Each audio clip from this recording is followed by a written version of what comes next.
اهلا بيكم متابعين قناة مامي هيرو. النهاردة جاية لكم فيديو مختلف خالص عن الفيديوهات اللي احنا متعودين دايما عليها، وقفتنا في المطبخ والنصايح والمامي والاطفال.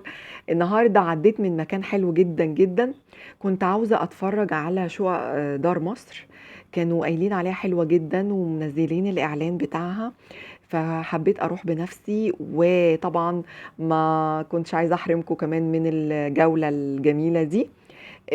هي الشقق موجودة في برج العرب، برج العرب الجديدة، لان في كذا مكان وكذا اسم البرج العرب. دار مصر موجودة في برج العرب الجديدة، جنب الجامعة اليابانية. المكان هناك حلو جدا جدا جدا زي ما انتم شايفين كده. حابة ان انا اعرفكم واوريكم يعني الوضع على ارض الواقع. فانا بصراحة انبهرت كمان من المكان هناك. كله نظام ادوار ما بتزيدش عن 5 6 ادوار او 6 طوابق. والمدخل اهو زي ما انتم شايفينه، وهو اوريدي في ناس موجودة على فكرة وناس ساكنة، بس معظم الشقق مش يعني مش متواجدين فيها اصحابها كلهم.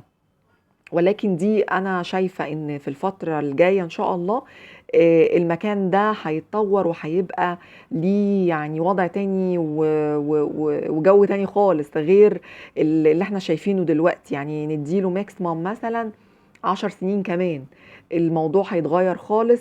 التكدس اللي احنا بنشوفه في اسكندرية والمحافظات المجاورة، اعتقد ان لو جم هنا بجد الموضوع هيختلف خالص.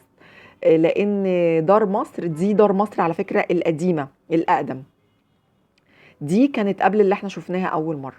المكان حلو قوي زي ما انتم شايفين كده. وانا جبت كده، كنت ماشية بالعربية وجبتها داير داير.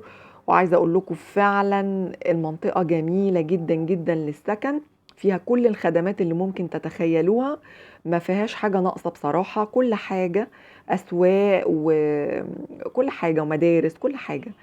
اتمنى تكون الجولة دي سريعة عجبتكم ان شاء الله، واوعدكم ان شاء الله برضو لو رحت اماكن تانية هصورها لكم. اشوفكم على خير وباي باي.